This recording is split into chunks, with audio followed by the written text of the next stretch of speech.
Désormais à 7 h, de lundi à vendredi, au-delà de la revue Les Textes, les contextes et les prétextes pour ensemble informer et faire comprendre l'information.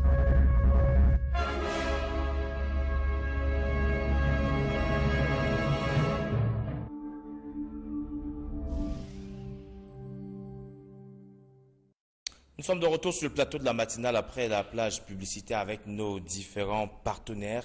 Tout à l'heure, nous aurons la revue de presse avec Jean-Jacques. Mais tout d'abord, le prénom du jour ce matin, c'est Sylvain Moncam. Le prénom de ce jour, c'est Audrey. On va souhaiter bonne fête à toutes celles qui portent ce magnifique prénom. Et on va tout simplement retenir des Audrey qu'elles adorent se compliquer la vie. Lorsque les choses sont trop simples, elles s'ennuient. Elles se lancent donc sans cesse d'immenses défis qu'elles gagnent souvent grâce à leur obstination. Au besoin, elles usent de leur charme, elles courent partout, poussées par une secrète ambition qu'elles ne parviennent jamais à réaliser. Tout à fait, elles sont difficiles à séduire. C'est ce qu'on peut dire des Audrey ce matin, en rappelant qu'elles ont pour couleur le jaune et pour chiffre porte-bonheur le chiffre 5. Bonne fête à toutes celles qui portent ce magnifique prénom. On vous dit bonjour. Bonjour Vision 4, bonjour Byron, bonjour Sidoine. Je m'appelle Jessica Anaël Keneke. J'adore vous regarder tous les matins, tous les deux. Moi aussi, j'aimerais être comme Sidoine Moncam, toujours charmante et belle. La petite Jessica Anaël. Merci bonjour. Jessica Anaël. Elle va être comme toi. Peut-être qu'elle a 3 ou 4, 5, 8 ans, hein, je suis sûr. Waouh, ça fait plaisir d'avoir une fan comme ça. Ouais. Merci Jessica. Le garçon de l'Est. Pas mignon, peut-être parce que quand on va dire qu'il est mignon, on va dire qu'il n'est pas lui le mignon à l'Est. Mais le Yemtolo est sur le plateau ce matin, monsieur Zé. Le mignon, c'est Lucien du Parlement de l'Est, oui. qui a gardé justement cette identité. Bonjour également Sidoine Moncam. Bonjour Jean-Jacques. Je voudrais saluer Annie Ouak, qui est une digne fille de Doumentan et digne représentante de l'agent de la mairie nationale qui nous écoute ce matin. Je voudrais également saluer toute la grande communauté de Foréké, c'est du côté de Tchama. Ah oui, voilà. Du côté de Tchama. Et on dit bonjour à Sa Majesté, hein, voilà. Le chef de Foréké, le chef supérieur. Chef supérieur. Ce matin, c'est la dernière sortie de la semaine. Nous sommes vendredi et vous choisissez de commencer par le Cameroun Tribune. Cameroun Tribune et beaucoup de bonnes nouvelles ce matin. La première, dans le cadre de l'exécution à mi-parcours du budget 2017, les dépenses, dit-on dans les colonnes de Cameroun Tribune, ont baissé. La seconde bonne nouvelle vient de la Sonara avec les travaux d'extension qui sont réalisés pratiquement à 94%. Confirmation faite par le directeur général de la Société nationale de raffinage. Dans les colonnes de Cameroun Tribune ce matin, on a évolué avec ce processus qui devrait permettre justement à cette société d'être encore un peu plus performante. Et si les travaux d'extension sont réalisés à 94%, d'autres projets sont énumérés par Ibrahim Talbamala, le directeur général de la Sonara, dans les colonnes de Cameroun Tribune ce matin. Et puisqu'on est dans le cadre des bonnes nouvelles, le premier forum des Camerounais de la diaspora va se tenir dans les tout prochains jours ici à Yaoundé. Le ministre en charge des Relations extérieures, qui accompagnait le ministre de la Communication, était face à la presse hier pour faire le point, situer tous les Camerounais de l'importance de ce forum, une première initiative qui entre dans le cadre du respect de la parole donnée du chef de l'État. Il avait promis des meilleurs rapports entre le Cameroun et la diaspora, c'était en 2009. Cette matérialisation annonce justement avec Cameroun Tribune ce matin ce que le gouvernement attend de cette rencontre entre le Cameroun et ses fils, la diaspora, qui va permettre justement d'évaluer ce que le Cameroun fait pour la diaspora, mais également les investissements des Camerounais de la diaspora au profit du Cameroun. Les différents points d'attente sont listés par Cameroun Tribune ce matin, qui parle également de paroles données en sa grande une, notamment le respect des réformes qui sont annoncées dans le système judiciaire avec ce projet de loi qui a été déposé à l'Assemblée nationale hier, portant réforme de la Cour suprême et l'intégration d'un département chargé du common law. La Cour suprême sera réformée, titre Cameroun Tribune en sa grande une ce matin, avec notamment une lecture et un décryptage, mais bien évidemment les principaux changements qui sont attendus au sortir de l'examen de ce projet de loi actuellement sur la table Chambre des parlementaires. La Cour suprême sera réformée, indique le journal. Nouvelle pas totalement bonne dans les colonnes de Cameroun Tribune. C'est cette sortie de l'équipe nationale du Cameroun hier face à l'Australie. Un but partout, un match nul, un nul finalement frustrant, indique notre confrère. Après le décryptage du jeu et des joueurs, avec justement ce manque de réalisme sur le flanc de l'attaque du Cameroun, les propos également de quelques joueurs, Zambo Anguissa, le buteur de cette journée, qui estime que la chance n'a pas été du côté du Cameroun. Toujours est-il qu'avant la dernière sortie, c'était un match frustrant parce qu'au départ, c'était victoire obligatoire pour l'équipe nationale du Cameroun pour garder un maximum de chances de qualification. Mutation, on parle également de sport, mais davantage de cette nouveauté au Cameroun, la fabrication des drones.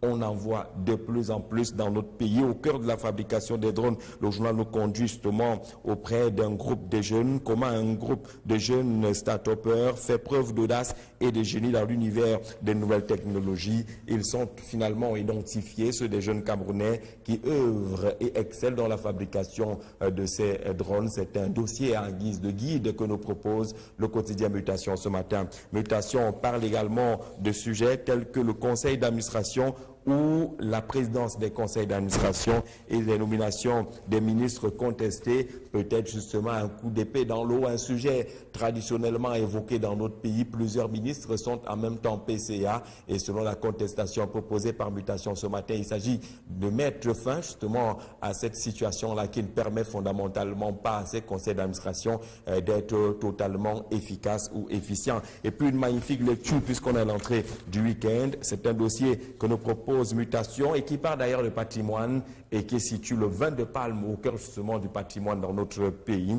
La boisson de toutes les générations, parle-t-on du vin de palme dans les colonnes de Mutation ce matin sur la technique de fabrication de ce vin de palme chez nous, les fréquentations et ces consommations-là qui ne connaissent pas finalement de génération, les vertus également du vin de palme indiquées par notre confrère ce matin, avec aussi quelques gadgets qui accompagnent souvent la consommation du vin de palme, notamment la petite calebasse qui ne se partage plus, pourtant c'était la tradition par le passé.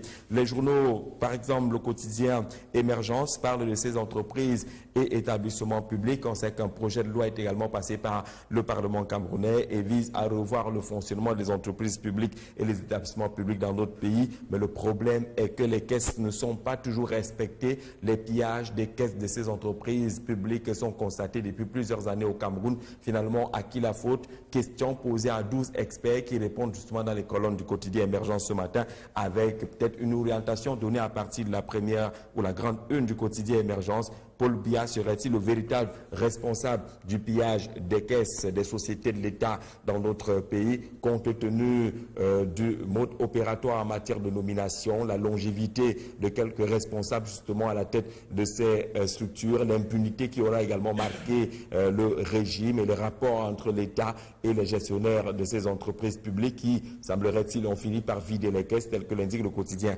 Émergence en sa grande une ce matin. À qui la faute? 12 experts s'affrontent dans les colonnes du journal. Le journal qui nous parle également des conséquences des accords de partenariat économique entre le Cameroun et l'Union européenne. Quelques mois, une dizaine de mois après la mise en œuvre de cette réalité, le Cameroun aura perdu pas moins de 600 millions de francs CFA. C'est ce qu'indique justement le quotidien Émergence dans l'une des lectures proposées par notre confrère ce matin. Dans les kiosques aussi, le hebdomadaire le soir nous parle de la dévaluation programmée du franc CFA et vous verrez bien qu'avec notre confrère, la CEMAC, les États de la Communauté économique et monétaire d'Afrique centrale, ces États-là disent pratiquement non et les opérateurs économiques également accompagnent ce refus et ce rejet d'une nouvelle dévaluation du franc CFA, même si on le sait, quelques assurances sont venues du ministre des Finances face aux députés et qu'on ne parlerait, on ne devrait pas encore parler, on ne devrait pas parler du tout de la dévaluation programmée du franc CFA. Toujours est-il que les opérateurs économiques n'ont pas attendu pour afficher le nom catégorique qui est également relayé par Hot News ce matin. Les Africains disent non à la dévaluation du franc CFA. Le chantage est terminé, dit le journal. En 1994, le franc CFA avait été dévalué pratiquement à 100% et non à 50%, tel que l'avaient indiqué les documents officiels. Le Trésor français veut en 2017 rééditer l'exploit de cette escroquerie financière, non au colonialisme et au néocolonialisme du pays. Menace de quitter la zone franc si le CFA est dévalué, nous informe justement Hot News dans ce dossier proposé et qui indique justement que les Africains ne sont plus prêts à avaler cette pilule amère qui était déjà passée en 1994 avec ce que le journal indique, une sorte d'escroquerie financière et monétaire. Et c'est ce colonialisme et ce néocolonialisme qui ne veut pas du tout s'arrêter. C'est Hot News qui en parle ce matin, en même temps que Hot News relaie les nouvelles autour de la gestion des réfugiés au Cameroun, plus d'appels à la solidarité mondiale, ainsi de suite, cité par Hot News. Pour revenir au tiers hebdomadaire le soir, le journal nous parle encore de l'assassinat de Monseigneur Bala, avec justement un débat autour des rapports entre l'État et l'Église. Est-ce qu'on est en train d'aller vers un divorce? Si on s'en tient justement à ce qui se présente aujourd'hui, selon notre confrère, les deux entités convoleraient désormais en fausses noces, avec les déclarations venant parfois du monde de l'Église catholique. Le trop, c'est trop, qui a sonné à travers justement la déclaration des évêques du Cameroun, appelant l'État à faire la lumière sur l'assassinat de Monseigneur Bala, mais la série d'assassinats déjà enregistrés depuis plusieurs décennies maintenant et dont les résultats n'ont jamais été connus dans le cadre à l'intérieur de l'Église catholique. L'État et l'Église, le divorce, s'interroge notre confrère ce matin qui cède la place au Courrier. Le journal Le Courrier constate justement qu'il y a beaucoup de manipulations à travers les réseaux sociaux aujourd'hui. Certaines personnalités, les Camerounais en l'occurrence, sont même déjà identifiés comme étant les acteurs et les maîtres chanteurs et arnaqueurs qui sont aujourd'hui démasqués et qui œuvrent justement à travers les réseaux sociaux pour la déstabilisation et les menaces relativement à la paix dans notre pays, qui sont ces maîtres chanteurs et ces arnaqueurs démasqués. Le Courrier nous en parle ce matin, en même temps que le Courrier enchaîne le débat de l'heure porte sur la mise en place du Conseil constitutionnel. Les journaux en parlent depuis quelques jours, indiquant justement que la présidence de ce Conseil constitutionnel devrait prendre la direction du Soleil Levant, la région de l'Est. Conseil constitutionnel, la présidence à l'Est, interroge notre confrère avec la photographie du patriarche René Zenguele. On le sait, il y a de cela quelques jours, la presse avait indiqué que des sources bien introduites, cette institution républicaine devrait être pilotée par les ressortissants de cette partie du pays à partir d'une règle non écrite d'équilibre qui semble s'imposer dans notre pays. À lire également dans les kiosques ce matin, les questions de gouvernance soulevées par le ministre des Finances, Alamine Ousmane Meh. C'est Info Matin qui en parle ce matin et le ministre des Finances s'adresse aux maires, aux délégués du gouvernement auprès des communautés urbaines dans notre pays qui ne semblent pas respecter le fonctionnement de l'État pour ce qui est de la reddition des comptes. Le ministre des Finances rappelle les maires à l'ordre et il leur donne justement jusqu'au 15 juillet prochain pour rendre compte de l'exercice 2016 au plus tard le 15 juillet prochain, selon cette information relayée en la grande une d'Info Matin qui parle également de ces recrutements du côté de la fonction publique. On le dira aujourd'hui étant également journée mondiale de la fonction publique. Autre sujet évoqué par la presse, c'est le Messager qui nous parle justement d'assistance humanitaire et les misères des réfugiés. Ils sont suffisamment nombreux dans notre pays et dans plusieurs autres pays. Les difficultés d'entretien semblent s'afficher et s'imposer au point où les réfugiés sont obligés d'aller à la débrouillardise. Certains, malheureusement, se retrouvent dans les cas de vol, de braquage et autres manœuvres pour essayer de contourner les misères que vivent justement les réfugiés, selon la grande une proposée par le journal Le Messager, qui est dans les kiosques ce matin, tout comme la nouvelle expression qui nous parle de ce climat à rire ou à pleurer en même temps à l'Assemblée nationale. Le très honorable Kavaye Gizibri, le président de l'Assemblée nationale, aurait refusé la parole à quelques élus, la faute étant leur accoutrement ou leur tenue vestimentaire. Des députés muselés pour leurs habits, indique la nouvelle expression qui nous propose cette information en sa grande une ce matin, mais également vous verrez que le Messager et la nouvelle expression parlent toujours du cas de l'honorable Wirba. Si le Messager se demande si on est en train d'aller vers l'arrestation de Joseph Wirba, la nouvelle expression parle de ce retour de l'honorable Wirba qui fait des vagues au Cameroun à partir du Parlement. Les rapports sont-ils aussi difficiles entre le Cameroun et les États-Unis d'Amérique? On apprend avec le journal satirique Le Popoli que le chef de l'État camerounais aurait parlé à Donald Trump, le président américain, puisque quelques sources indiquaient cela quelques jours que les États-Unis menaçaient justement d'interrompre son appui et son soutien au Cameroun. Il y aurait eu justement ces échanges-là. Paul parle à Donald Trump, affiche Le Popoli à sa grande une, qui nous parle également de cette étrange affaire Vodafone. On parle justement d'illégalité et autres faits qui semblent accabler quelques personnalités. À lire également dans les kiosques ce matin, pour ce qui est des bonnes œuvres, celles réalisées par exemple par l'honorable Djomgwe, qui a offert comme de tradition les denrées alimentaires aux veuves musulmanes. C'était justement un prélude à la célébration de cette journée, on met célébration entre guillemets de la veuve. L'honorable Djomgwe a pensé justement à celles qui souffrent au sein de la communauté musulmane, surtout en cette fin du mois du jeûne du Ramadan. Le quotidien L'Épervier également nous parle des activités, notamment du ministère de la Jeunesse, avec l'insertion socio-professionnelle qui est en marche. Le Minijec remet des appuis aux jeunes formés. C'était ici à Yaoundé. On verra également que le journal s'inquiète et s'interroge sur l'attitude du secrétaire général de la Chambre haute du Parlement camerounais, le Sénat, le secrétaire général qui semble avoir une dent vis-à-vis des journalistes qui ne sont toujours pas autorisés à entrer de ce côté-là. La tension persiste. Ce que cache le secrétaire général aux médias privés, les journalistes une nouvelle fois chassés au Sénat lors des questions orales. Le tout-puissant Michel Meva-Meboutou, le secrétaire général du Sénat, dicte sa loi dans la Chambre haute du Parlement.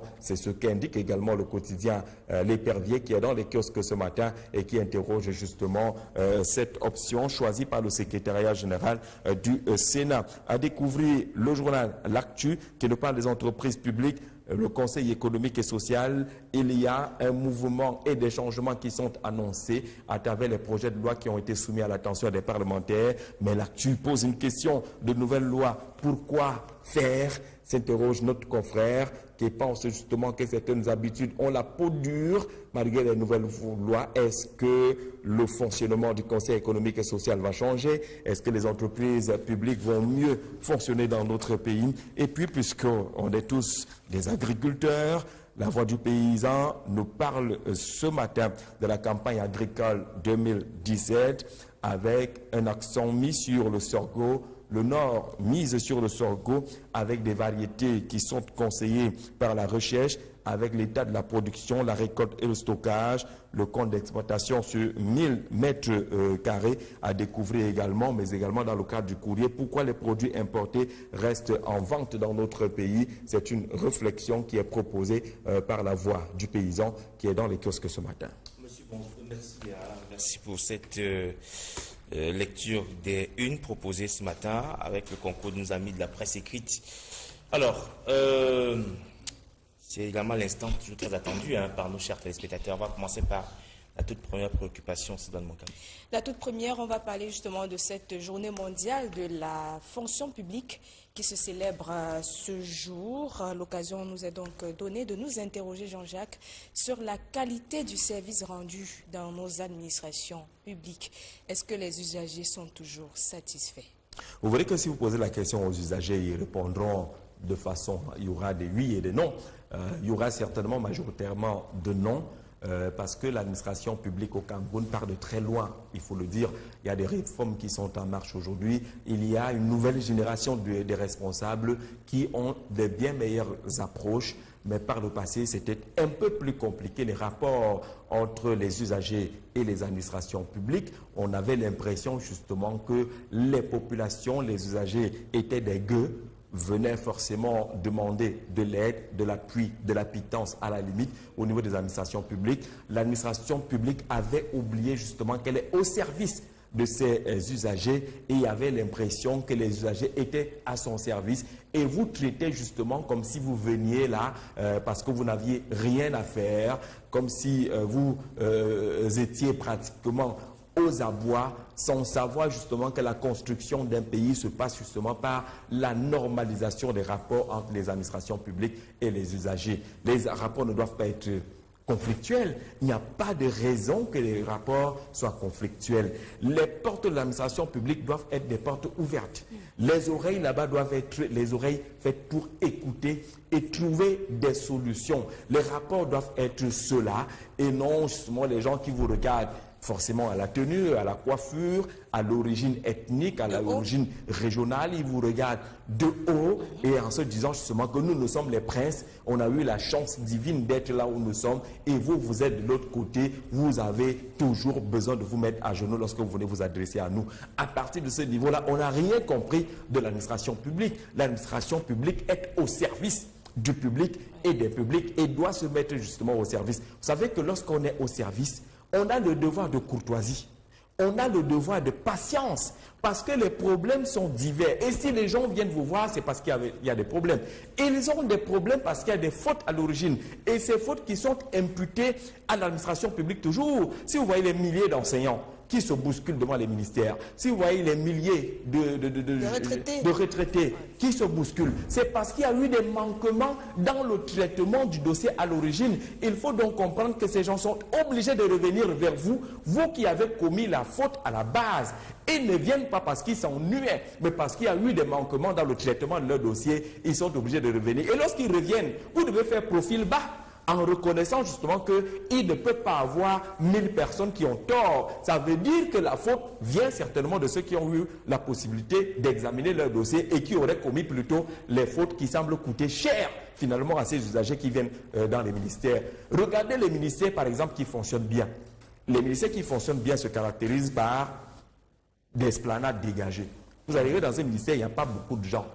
Là où ça fonctionne mal, vous trouverez toujours 1001 personnes avec les chemises en main, les cartables et ainsi de suite. Ils montent, ils descendent, personne ne rit, personne ne sourit et on vous salue difficilement. Ça veut dire que dans ce ministère-là, il y a des problèmes. Dans cette administration-là, il y a des problèmes, il y a des blocages, des goulots d'étranglement. Aujourd'hui, on va saluer les efforts qui sont en train d'être faits par cette génération nouvelle des membres du gouvernement qui ont, par exemple, ou des gestionnaires d'administration, des sites Internet actualisés. Vous cliquez, vous trouvez l'information actualisée. À jour de ce côté-là, le ministère de la fonction publique aujourd'hui fonctionne comme ça. Vous avez des départements, des directions qui sont un peu plus actives dans ce département ministériel, celui de la fonction publique, naturellement, qui est le miroir de l'administration publique dans notre pays. Si les choses se passent de cette façon, avec la rapidité qui est désormais constatée de ce côté, on peut avoir espoir que naturellement notre administration publique est en train d'aller vers les normes,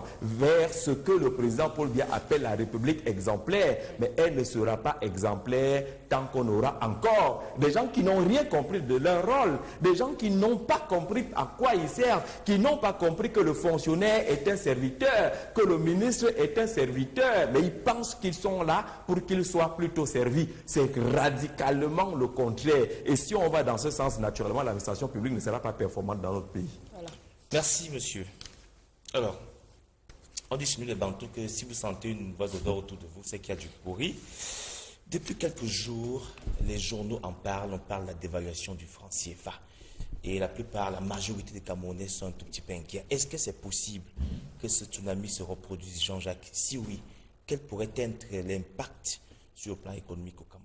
Ah, je suis sûr que si vous appelez Dr Ariel Yitedem, si vous appelez Dieudonné Somba, si vous appelez Babi Sakana, ils seront mieux les expliqués. grands économistes que nous connaissons dans ce pays, si vous appelez le ministre des Finances ou le ministre de l'Économie, ils seront plus inspirés pour parler justement de la dévaluation du franc CFA.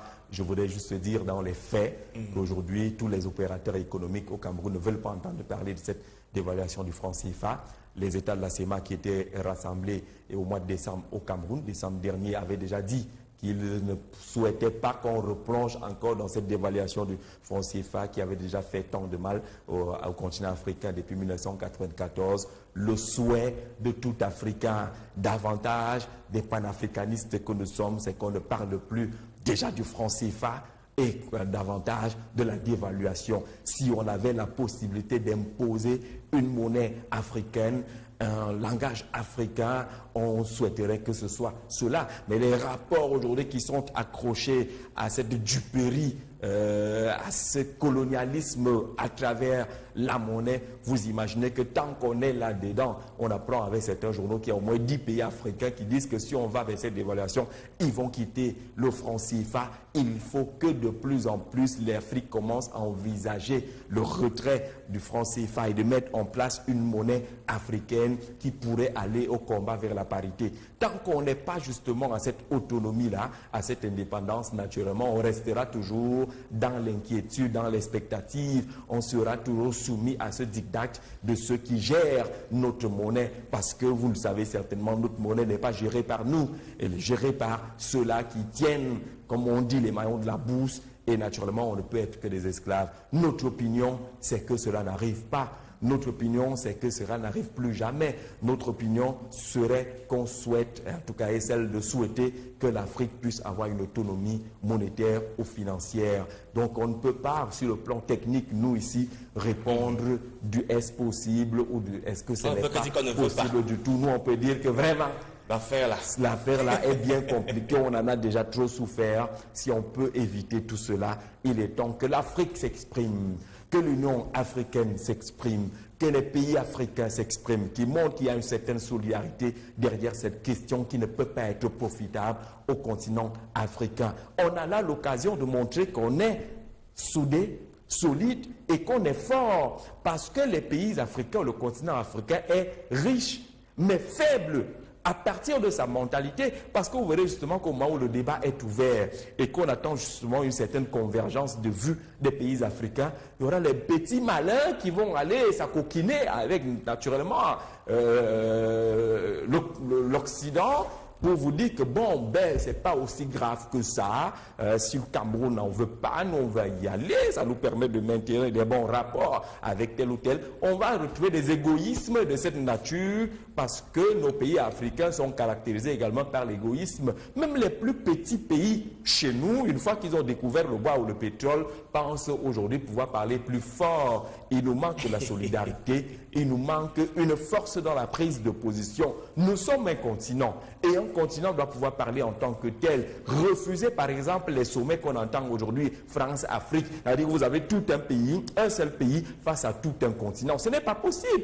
Il faut parler justement des sommets Union africaine, Union européenne, et qu'on sente qu'on a en face un continent. Aujourd'hui on a Chine, Afrique, on a États-Unis, Afrique, ainsi de suite. C'est-à-dire qu'on prend l'Afrique avec tous ces plus de 50 pays comme un beignet. Je n'ai pas dit beignet.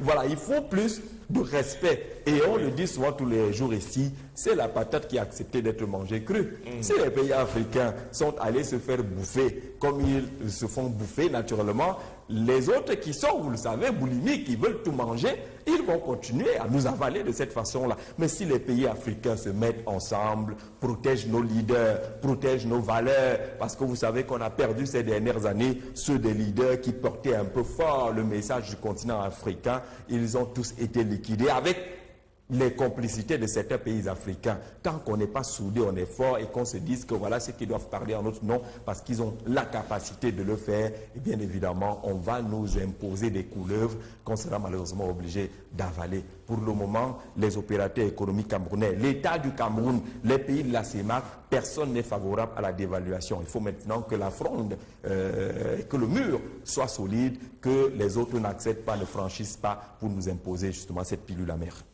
Et une autre journée qui nous concerne, justement Jean-Jacques en tant qu'Africain, c'est la journée mondiale de la veuve qui se célèbre ce jour. Peut-être un mot à l'endroit de ces veuves qui subissent au quotidien des violences, tant sur le plan moral que physique. Ben, un mot pour juste dire que la veuve a besoin de protection. La veuve a besoin de promotion. La veuve a besoin de relèvement moral, de relèvement matériel. La veuve a besoin d'une pensée globale qui puisse combattre certaines idées rétrogrades. Parce que tant qu'on va faire le mauvais ménage entre la volonté de promotion, de relèvement de la veuve, en maintenant certaines pratiques qui tuent la veuve, eh bien, on ne sera pas en train d'évoluer. Il faut donc que de façon claire, la société puisse considérer la veuve déjà comme quelqu'un qui est affaibli, une personne vulnérable, et les personnes vulnérables ont besoin d'encadrement. Ceux qui indexent taxe les veuves qui se retrouvent en train de pleurer la mort de leur mari pour la seconde fois, parce qu'on a des gens qui disent du n'importe quoi autour de ces gens qui ont souffert. Elle est joyeuse, elle a tué. Pourquoi elle est accusée d'avoir tué son mari, très souvent, c'est le cas. Pourquoi voulez-vous que quelqu'un qui vient de subir ce malheur vive éternellement malheureux?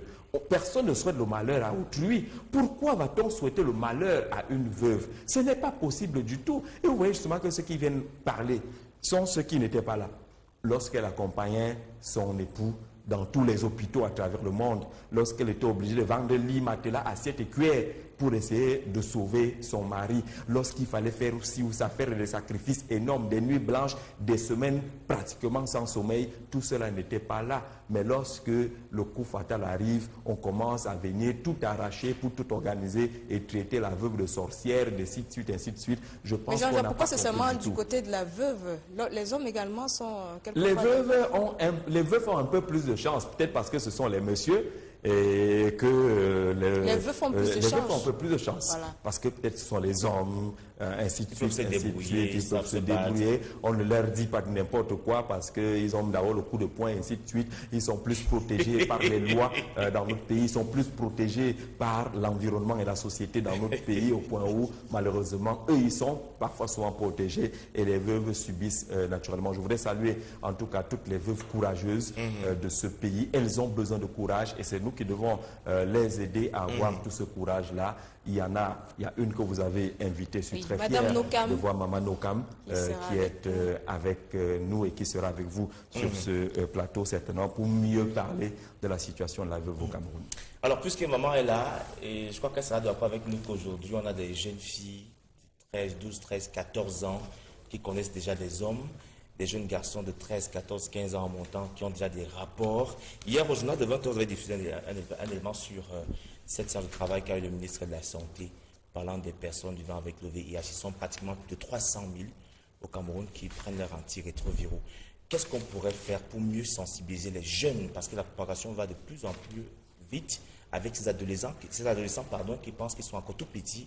Ils ne risquent pas de contracter la maladie. Ben justement, c'est qu'il faut rendre les sensibilisations un peu plus précoces, commencer un peu plus tôt, parce que les rapports sexuels sont devenus très précoces également chez nous. 12, 13, 14 ans, les gens sont déjà plongés vers ces rapports sexuels-là et vers les activités dangereuses, parce qu'il n'y a pas que le sexe dans le cas de la transmission du VIH-Sida. Vous verrez justement que certaines transmissions ne sont pas liées forcément à l'activité sexuelle, mais à de nombreuses imprudences, ce que ces jeunes rencontrent au quotidien. Maintenant, le fond, en même temps qu'il faut rendre les campagnes de sensibilisation précoces, il faut également accentuer les campagnes de sensibilisation auprès de la femme enceinte, auprès des ménages. Il faut utiliser tous les espaces possibles, y compris les églises. Parce que vous voyez également que les églises sont venues compliquer les campagnes de sensibilisation chez nous, notamment ces églises de réveil qui sont un peu plus nombreuses maintenant dans notre pays, qui sont aussi un danger pour ce qui est de toutes les campagnes de sensibilisation en matière de santé moderne.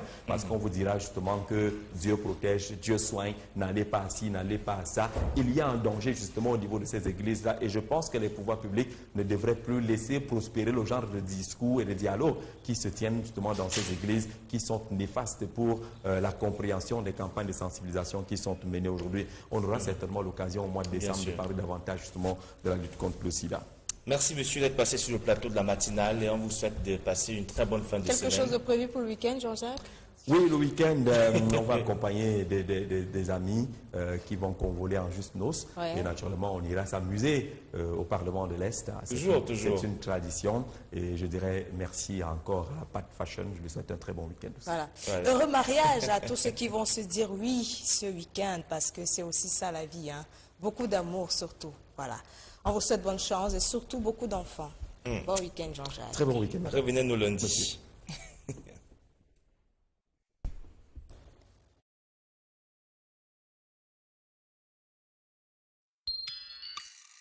Monsieur, bon, merci pour cette lecture des unes proposées ce matin avec le concours de nos amis de la presse écrite.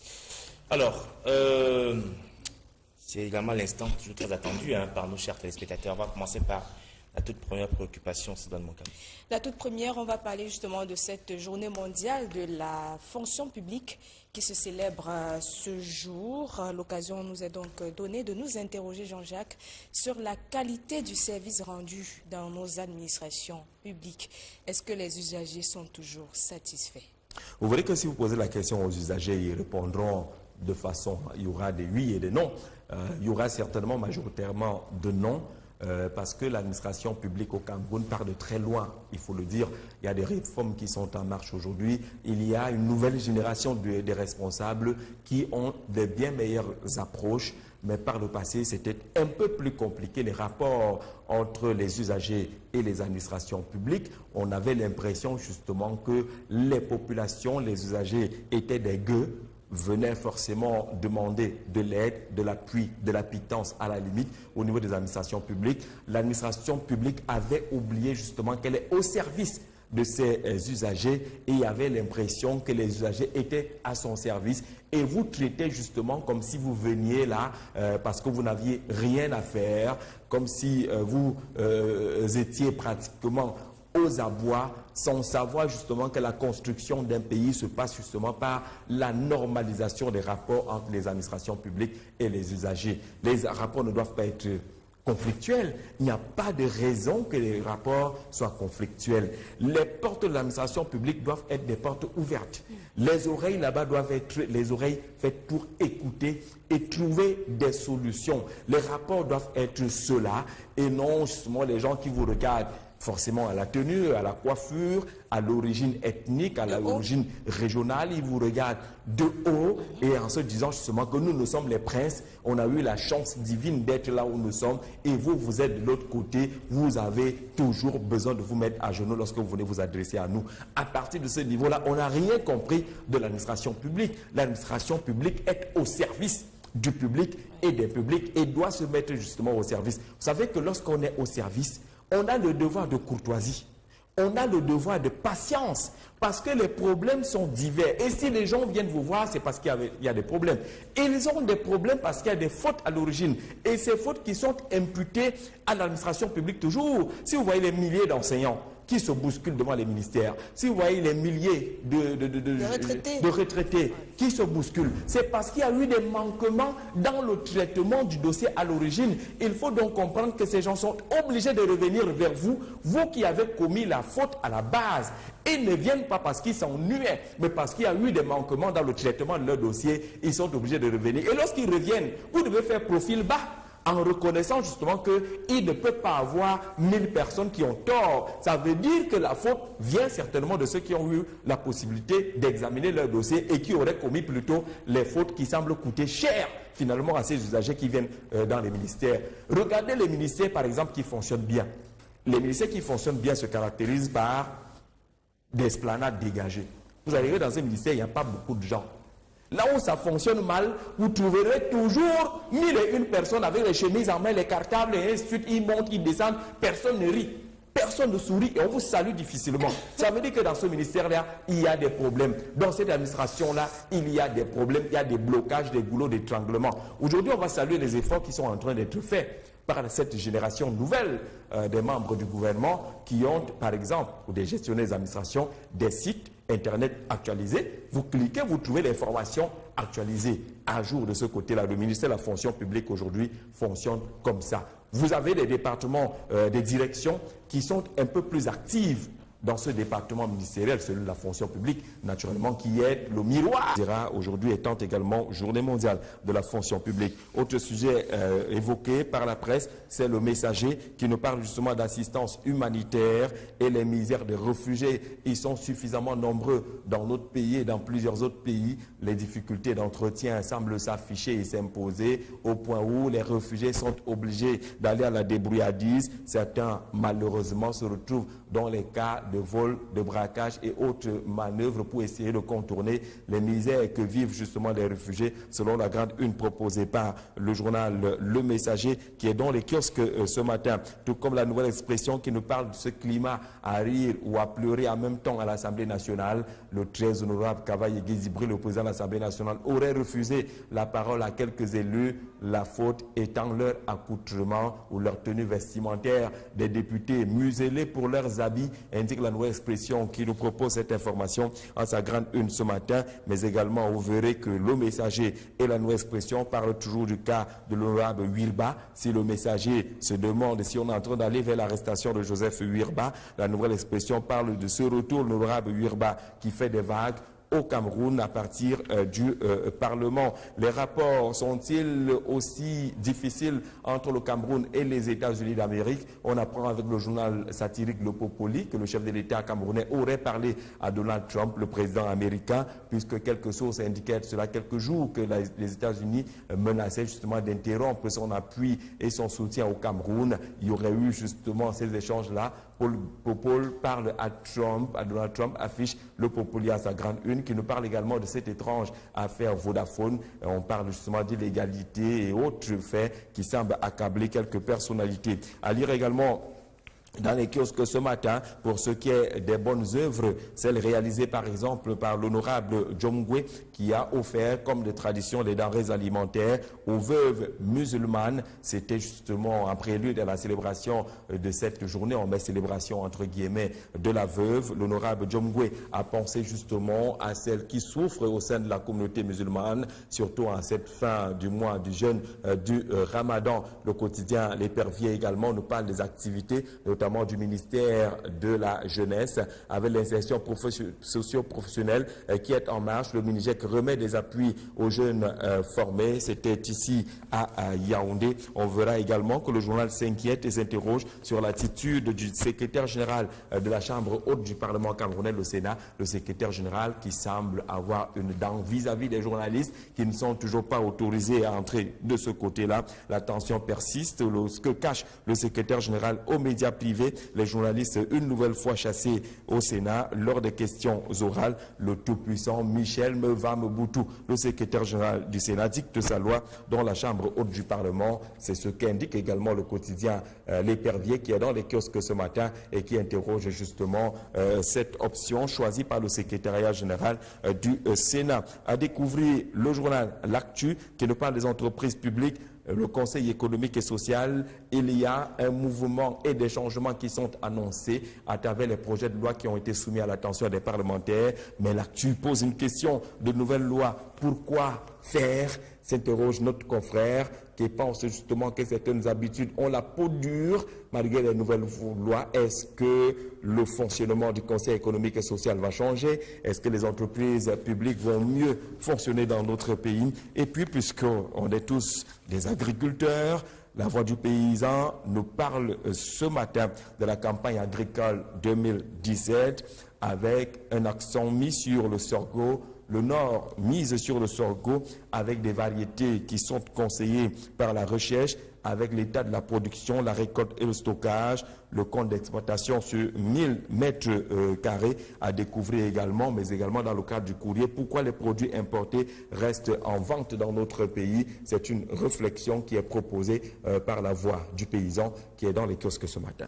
Important, réforme de la Cour suprême et l'intégration d'un département chargé du common law. La Cour suprême sera réformée. Titre Cameroun Tribune en sa grande une ce matin avec notamment une lecture et un décryptage, mais bien évidemment les principaux changements qui sont attendus au sortir de l'examen de ce projet de loi actuellement sur la table des parlementaires. La Cour suprême sera réformée, indique le journal. Nouvelle pas totalement bonne dans les colonnes de Cameroun Tribune, c'est cette sortie de l'équipe nationale du Cameroun hier face à l'Australie. Un but partout, un match nul, un nul finalement frustrant, indique notre confrère.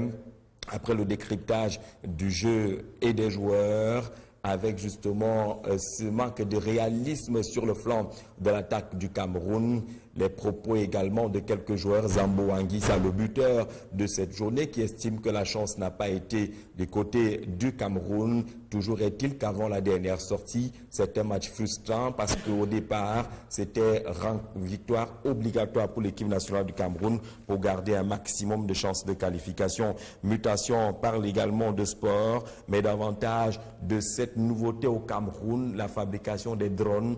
On en voit de plus en plus dans notre pays. Au cœur de la fabrication des drones, le journal nous conduit justement auprès d'un groupe de jeunes. Comment un groupe de jeunes start-upers fait preuve d'audace et de génie dans l'univers des nouvelles technologies. Ils sont finalement identifiés, ceux des jeunes Camerounais qui œuvrent et excellent dans la fabrication de ces drones. C'est un dossier en guise de guide que nous propose le quotidien Mutation ce matin. Mutation parle également de sujets tels que le conseil d'administration ou la présidence des conseils d'administration et les nominations des ministres contestés, peut-être justement un coup d'épée dans l'eau, un sujet traditionnellement évoqué dans notre pays. Plusieurs ministres sont en même temps PCA et selon la contestation proposée par Mutation ce matin, il s'agit de mettre fin justement à cette situation-là qui ne permet fondamentalement pas à ces conseils d'administration d'être totalement efficaces ou efficients. Et puis une magnifique lecture puisqu'on est à l'entrée du week-end, c'est un dossier que nous proposons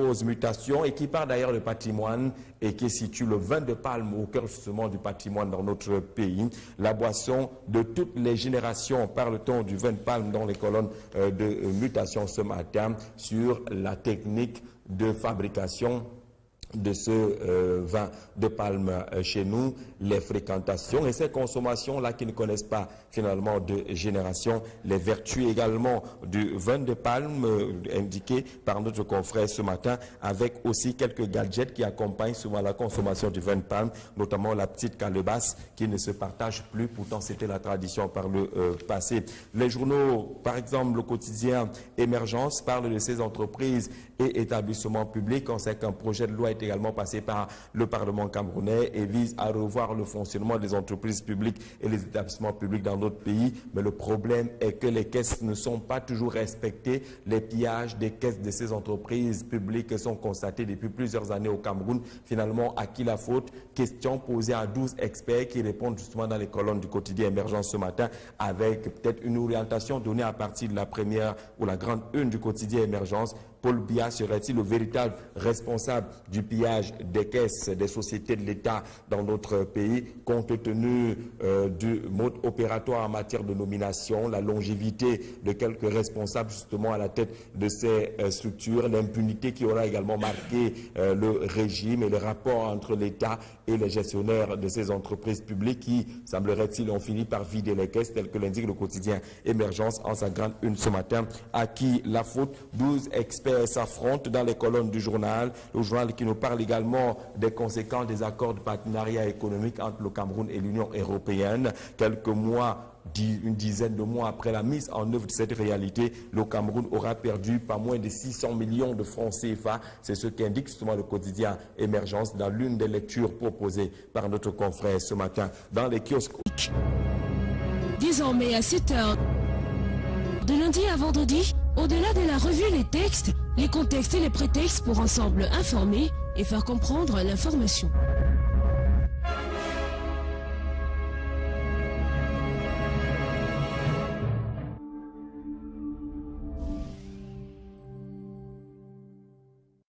Nous sommes de retour sur le plateau de la matinale après la plage publicitaire avec nos différents partenaires. Tout à l'heure, nous aurons la revue de presse avec Jean-Jacques. Mais tout d'abord, le prénom du jour ce matin, c'est Sylvain Moncam. Le prénom de ce jour, c'est Audrey. On va souhaiter bonne fête à toutes celles qui portent ce magnifique prénom. Et on va tout simplement retenir des Audrey qu'elles adorent se compliquer la vie.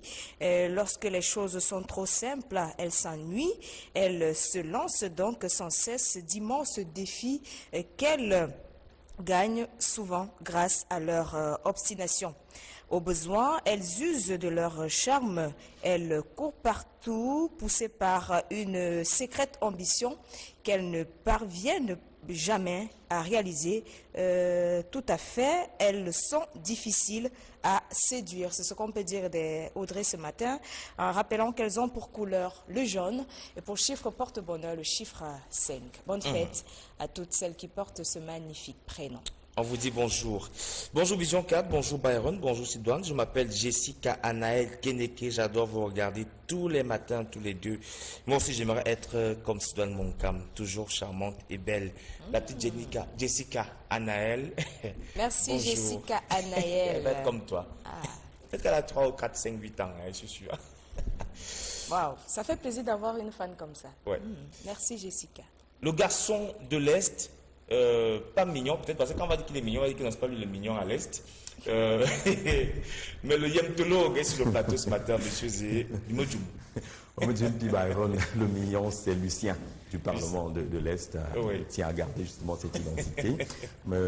Bonjour également Sidouane Moncam. Bonjour Jean-Jacques. Je voudrais saluer Annie Ouak, qui est une digne fille de Doumentan et digne représentante de l'agent de la mairie nationale qui nous écoute ce matin. Je voudrais également saluer toute la grande communauté de Foréké, c'est du côté de Tchang. Ah oui, Voilà. du côté du Tchang. Et on dit bonjour à Sa Majesté, hein, Voilà. le chef de Foréké, le chef supérieur. Chef supérieur. Ce matin, c'est la dernière sortie de la semaine. Nous sommes vendredi et vous choisissez de commencer par le Cameroun Tribune.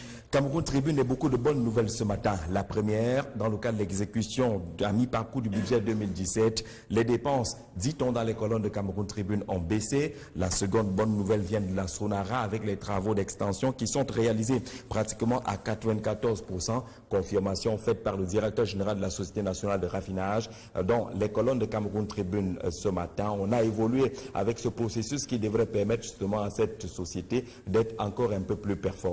Et si les travaux d'extension sont réalisés à 94%, d'autres projets sont énumérés par Ibrahim Talbamala, le directeur général de la Sonara, dans les colonnes de Cameroun Tribune ce matin. Et puisqu'on est dans le cadre des bonnes nouvelles, le premier forum des Camerounais de la diaspora va se tenir dans les tout prochains jours ici à Yaoundé. Le ministre en charge des Relations extérieures, accompagné le ministre de la Communication, était face à la presse hier pour faire le point, situer tous les Camerounais de l'importance de ce forum, une première initiative qui entre dans le cadre du respect de la parole donnée du chef de l'État. Il avait promis des meilleurs rapports entre le Cameroun et la diaspora, c'était en 2009. Cette matérialisation annonce justement avec Cameroun Tribune ce matin ce que le gouvernement attend de cette rencontre entre le Cameroun et ses fils, la diaspora, qui va permettre justement d'évaluer ce que le Cameroun fait pour la diaspora, mais également les investissements des Camerounais de la diaspora au profit du Cameroun. Les différents points d'attente sont listés par Cameroun Tribune ce matin, qui parle également de paroles données en sa grande une,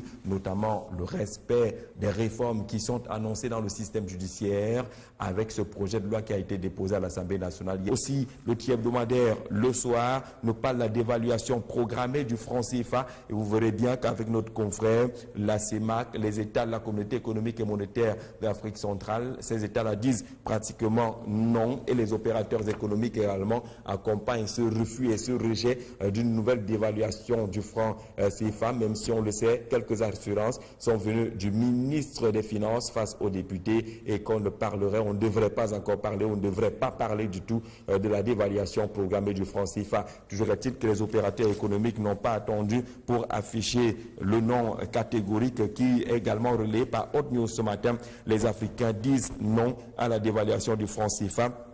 Le chantage est terminé, dit le journal. En 1994, le franc CFA avait été dévalué pratiquement à 100% et non à 50%, tel que l'avaient indiqué les documents officiels. Le Trésor français veut en 2017 rééditer l'exploit de cette escroquerie financière. Non au colonialisme et au néocolonialisme. 10 pays menacent de quitter la zone franc si le CFA est dévalué, nous informe justement Hot News dans ce dossier proposé et qui indique justement que les Africains ne sont plus prêts à avaler cette pilule amère qui était déjà passée en 1994 avec ce que le journal indique, une sorte d'escroquerie financière et monétaire.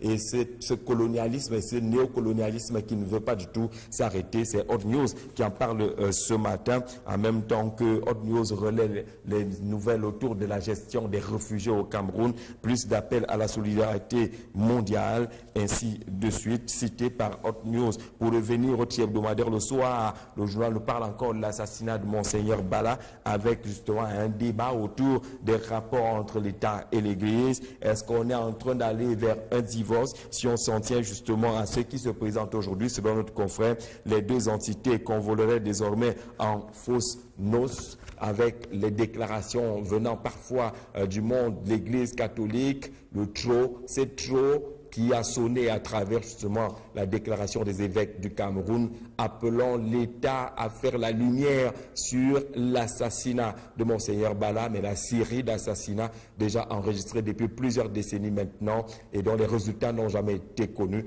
dans le cadre à l'intérieur de l'Église catholique. L'État et l'Église, le divorce, s'interroge notre confrère ce matin qui cède la place au Courrier. Le journal Le Courrier constate justement qu'il y a beaucoup de manipulations à travers les réseaux sociaux aujourd'hui. Certaines personnalités, les Camerounais en l'occurrence, sont même déjà identifiés comme étant les acteurs et les maîtres chanteurs et arnaqueurs qui sont aujourd'hui démasqués et qui œuvrent justement à travers les réseaux sociaux pour la déstabilisation et les menaces relativement à la paix dans notre pays, qui sont ces maîtres chanteurs et ces arnaqueurs démasqués. Le Courrier nous en parle ce matin, en même temps que le Courrier enchaîne le débat de l'heure porte sur la mise en place du Conseil constitutionnel. Les journaux en parlent depuis quelques jours, indiquant justement que la présidence de ce Conseil constitutionnel devrait prendre la direction du Soleil Levant, la région de l'Est. Conseil constitutionnel, la présidence à l'Est, interroge notre confrère avec la photographie du patriarche René Zenguele. On le sait, il y a de cela quelques jours,